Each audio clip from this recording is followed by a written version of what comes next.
Hello bookworms! Today I'm going to be giving you my autumn reading recommendations. One of you had actually requested that I do this video, and I thought that it was a great idea because autumn is my favorite season and there is like nothing that I love more than books that I just feel like embody autumn.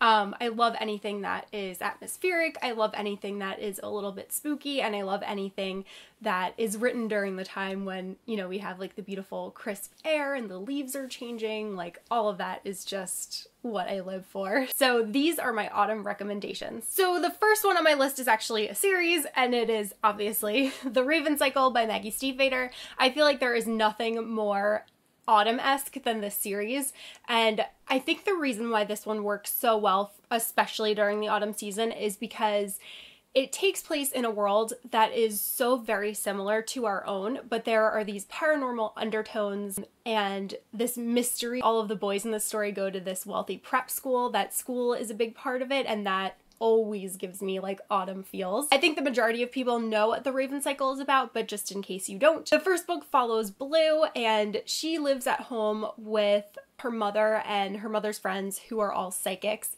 and Blue is the only one that doesn't have the gift, but she has a different kind of gift where when she's around a psychic, she's able to make things stronger for them and make them able to see things more clearly. And then Blue ends up meeting these boys that go to this wealthy prep school, and she becomes friends with them because they are all on this quest to find an ancient Welsh king in order to have him grant this one wish. The thing that I love most about this series is the friendship. It's really like the relationships, and I actually reread The Raven Boys earlier this year, and I was amazed at the amount of things in it that are touched upon later in the series and things that are blatantly said, but you assume for them to be jokes, and then that's just not the case. So I truly love this series. It is one of my favorite YA series of all time, and I cannot recommend this one enough. Next on my list is Stalking Jack the Ripper by Carrie Maniscalco.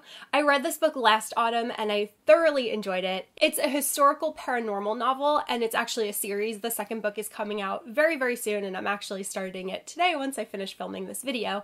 But it follows our main character named Audrey Rose, and she's a girl who completely just does not comply with society in Victorian London. She's very interested in the medical field of study, which is not seen as proper for females of her time. Instead of openly defying her father, like she does have some quips with him here and there, what she does is she apprentices for her uncle at night in secret, and her uncle, he performs autopsies, and this novel takes place during the time of Jack the Ripper. So that was what initially drew me in, because I love like reading about Jack the Ripper. I think it's fascinating that they never found this person, and also there's those two murders that he was able to commit in such close range to one another without being caught. Like that just blows my mind. So that's always been a topic that I've found fascinating, but then to have such a strong main character as Audrey, and also Thomas is who she works with in trying to solve this mystery, I was just completely fascinated, and it really, really kept me in. I will say that if you are someone that is a little bit squeamish, you might have a little bit of an issue with it, because it does talk about autopsies a lot, and it goes into like the medical side of things, and there are a couple of photographs in it that might make you a tiny bit uneasy. Overall, I really enjoyed this book, and I'm really eager to dive into the second one because it is September, so it is the time for autumn. The next book I have to recommend to you is This Is Our Story by Ashley Elston. This is one that I talked about a lot on my channel last year when I had first read it, which was actually, I want to say it was late fall, early winter season. This book I loved so much. It's a murder mystery, and it kind of gave me Raven Boys vibes, which I think is partially why I enjoyed it so much, because it follows a group of boys. It says 5 went in, 4 came out. So one of the boys in this close-knit group of friends was murdered, and none of the boys are saying anything about what happened, but it clearly has to be one of them, or they know what happened and they just don't want to talk about it. This one was really fascinating because it follows a girl named Kate who is really interested in getting involved in the police department. So she interns there, and she ends up becoming somebody that investigates the case, and it's difficult because the boys are transferred out of their prep school and they have to go to her public high school, so she has interactions with some of them, but she is really trying to solve this case and she doesn't want to see these boys get away with murdering somebody else just because they are rich and privileged. She's really, really hell-bent on just finding out the truth. I also love this cover. This cover is beautiful. This story just held my interest from the first page until the last page. I thought that the writing in it was really, really good because this story takes place in the woods. Like, you just picture plaid and forests, and it's just so autumnal. Next on my list is Anna Dressed in Blood by Kendara Blake. I am so excited that a lot of people seem to be much more into Kendara Blake now that they've read Three Dark Crowns, but Anna Dressed in Blood is still my favorite of her books that I've read to date.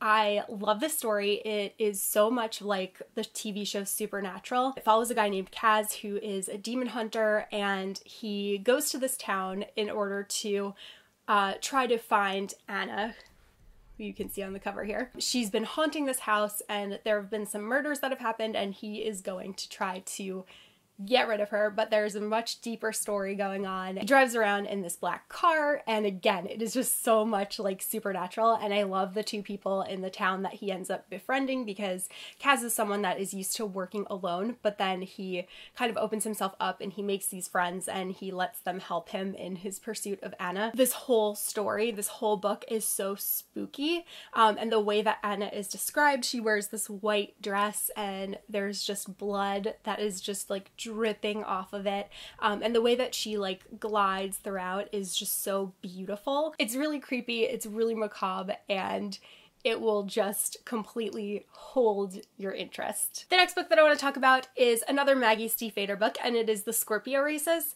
It follows a girl named Puck and a guy named Sean, and they live on this island, and every single year in November they hold the annual Scorpio Races.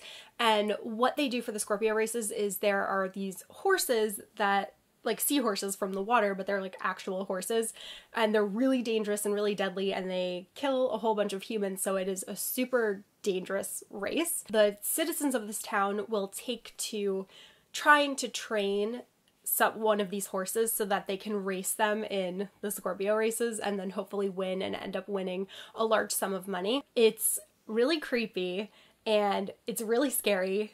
If you are afraid of horses at all, do not read this because you'll be even more scared of them. And Puck is actually the first female ever to enter this competition, so you got to see her dealing with so much fallout and just so much prejudice from men who don't believe that a woman should be allowed to be involved in this competition, even though nowhere in the rules does it state that a woman can't enter. So Puck is just so inspiring to see her overcome these people that are constantly trying to put her down and trying to intimidate her into dropping out of the race. And again, this book takes place in November, so November is a great time to read it. Next on my list is Coraline by Neil Gaiman.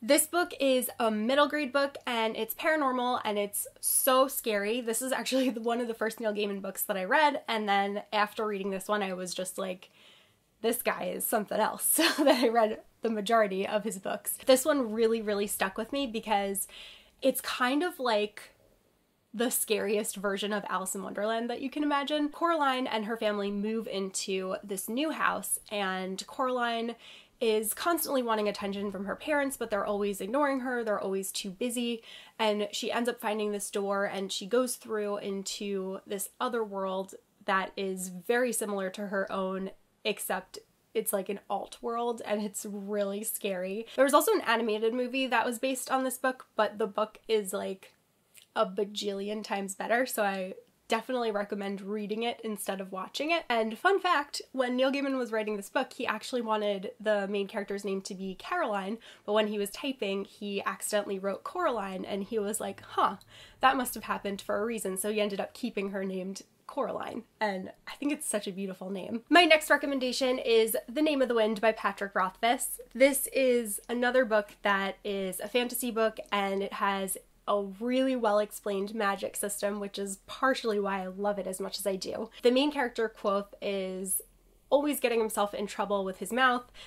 He is a very capable person, and it's amazing how far he's able to come just on his own cleverness, but he is constantly bashing heads with other people. And I think the reason why I feel like this one is such a great autumn recommendation is because this also largely takes place at a school, and whenever I think of schools, I just think of Autumn. All of his experiences at university are so entertaining. The overall story that's happening in here, I cannot wait for that to be tied up in the third book when it ever comes out.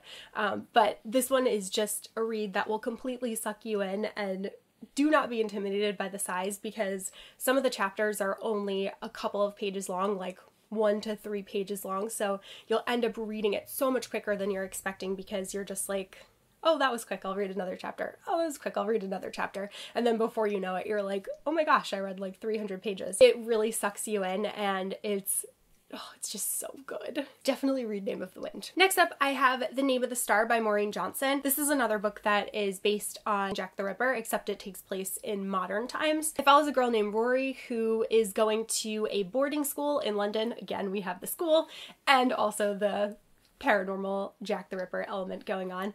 So she's going to this boarding school, and there is a series of murders that is happening, and they seem to be copycat murders based on Jack the Ripper's murders. And it turns out that Rory is one of the only people that's able to see this person who is committing these murders. So then obviously his sights become set on her, and things get crazy. I really enjoyed this one. Sadly, I didn't like the second book very much, but I do still want to continue and read the third book soon, because I did really love this first one. Next on my list, I do not currently have a physical copy of it, but I am planning on getting one, and that is How to Hang a Witch by Adriana Mather. This book is such a good fall read because it is based on the Salem witch trials, so there's that whole Halloween vibe that you've got going on there. It's really fun because it takes place in Salem, and you get to see so much of this beautiful historic town. The whole thing, like the whole atmosphere of it, just screams autumn, and just going through like creepy cemeteries and the old houses that are there, and just learning about all of the descendants and a lot of the history that went into the Salem witch trials. It's really interesting, and I definitely recommend reading it.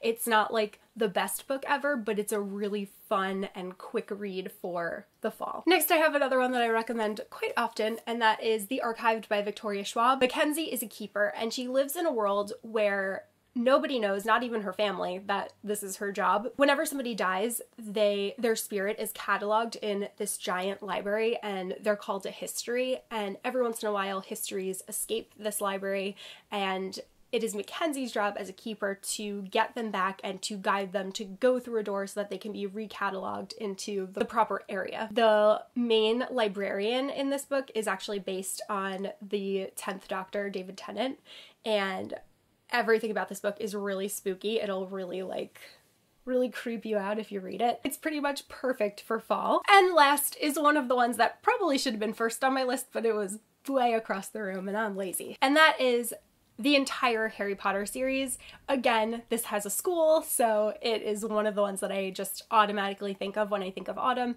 and just all of the treats and stuff that they eat in the Great Hall get me so excited. Like all of the pumpkin juice and butterbeer and everything just makes me think of fall. And also, obviously, this series has a lot of magic in it, which is very like fall-like. And then very quickly, 3 books that are on my autumn TBR, because they're supposed to also be like very good autumn reads, are, as I said before, Hunting Prince Dracula by Carrie Maniscalco, which I am going to start reading as soon as I finish this video. The Dreadful Tale of Prosper Redding by Alexandra Bracken, and this one just came out about a week ago, and it's a middle grade book, and it's supposed to be very, very spooky, and look at these end papers. That doesn't scream Halloween, I don't know what does. And finally, Anne of Green Gables. I have been dying to read this book. It has been just like calling to me lately, and I think that it's partially because I never realized how many of the quotes that I love about October and about fall come from the Anne series, so this is just like at the top of my list. It is one that I am for sure reading during the month of September. So those are all the recommendations that I have. I hope that you enjoyed this video. Let me know if you have any other autumn recommendations, because these books are not only my autumn recommendations, but a lot of them are some of my all-time favorites. So I'm always looking for more. And let me know if you've read any of the ones that I've mentioned as well. And I will see you guys soon in a new video. Bye!